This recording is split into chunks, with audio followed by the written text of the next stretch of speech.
decluttering is often one of the New Year's resolutions that people make and one of the ways they welcome the new year. So how do we follow through? Decluttering Coach Ally Cañita gives us some tips. Ally, welcome to the program. Thanks for having me. All right, so let's talk about this. Why is the beginning of the year a good time to declutter? It's basically a new chapter. So, like, a lot of people would love to get ready for it.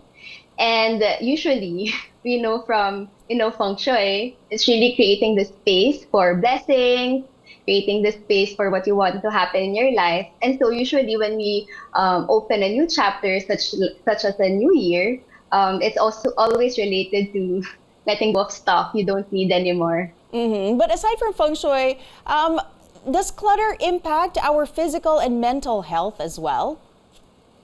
Yes, it does. First off, it's impeding the flow of the people inside the home.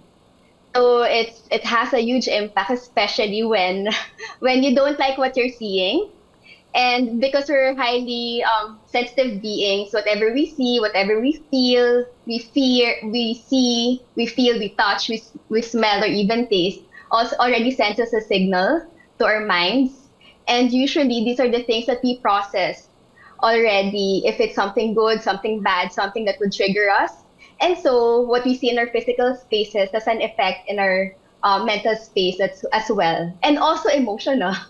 I'm sure that a lot of parents are connecting with what you're saying right now with the messes that their kids make every single day. But what are examples of things that are bad for our health and the environment?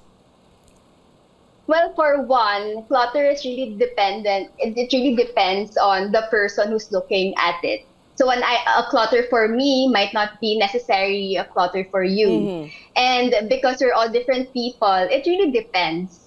So usually what we do is really find out what is really considered as clutter for you, right? So from there, it's easier for you to be able to say if this serves a purpose or not, or if it's supposed to be let go already, or if it's something that can actually be sent to somebody else or shared to somebody else.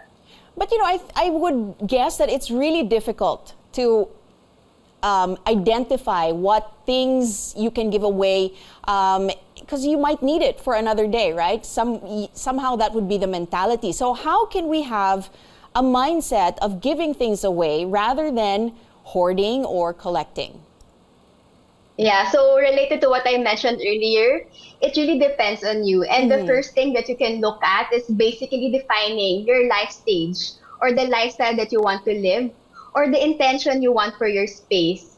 Because whatever you need now at this specific life stage might not be something that you will need in the future.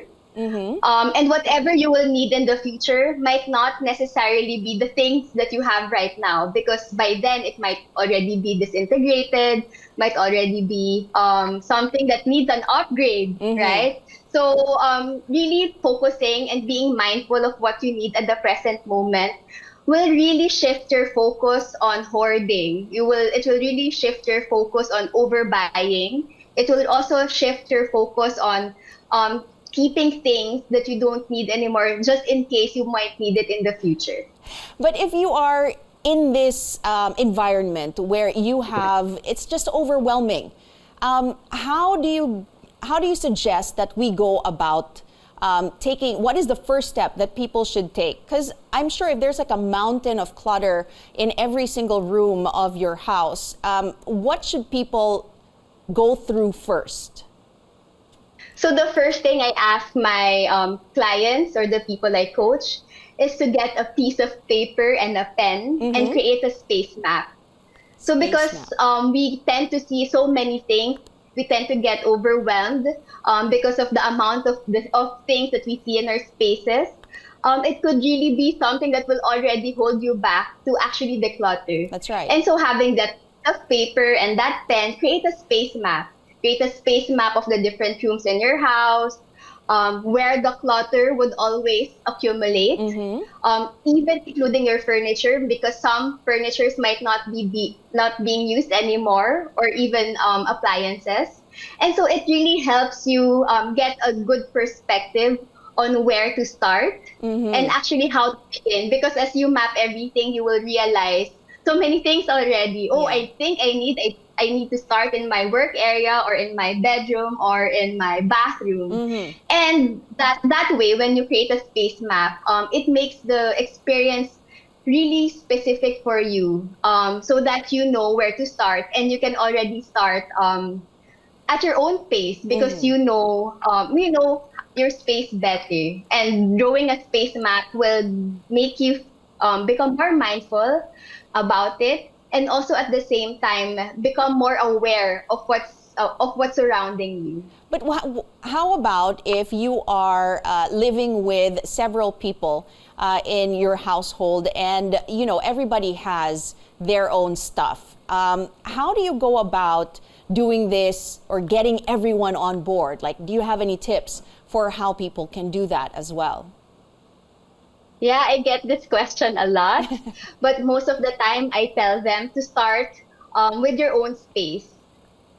Because when they see that you are reaping the benefits of decluttering, of having a tidy space, it's easier to convince them. Another way to go about it is, especially for things that are shared or common spaces, you can get into a family huddle, because that space actually has an effect on everybody. And then having that conversation of what you want in that space, how the family or the members of the household would like to benefit or maximize that space, will already get you started. All right. But what if you have like this emotional attachment to certain things that you really just have a hard time giving these things away? What do you recommend? How we can actually come around? Do we get a support system? How do we go about that? So, especially those sentimental values, the Yeah. first thing I ask is determine if it's something that is helping you move forward or is just pulling you back. Moving forward to the life that you want to create, or just pulling you back, literally becoming a burden just because you cannot let go of it. So if it's something that is affecting you negatively, think twice. If it's something that affects you positively, then go ahead and keep it.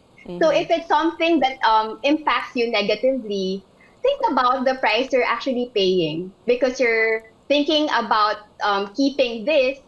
What are you actually giving away? What are you Potentially sacrificing, sacrificing in the right? future. So instead of having that space for yourself, having that space for something new, you're keeping on something that's old.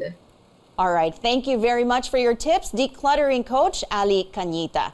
You can get more health tips on Med Talk Health Talk, hosted by Dr. Freddy Gomez, airing weekdays, 3:30 p.m.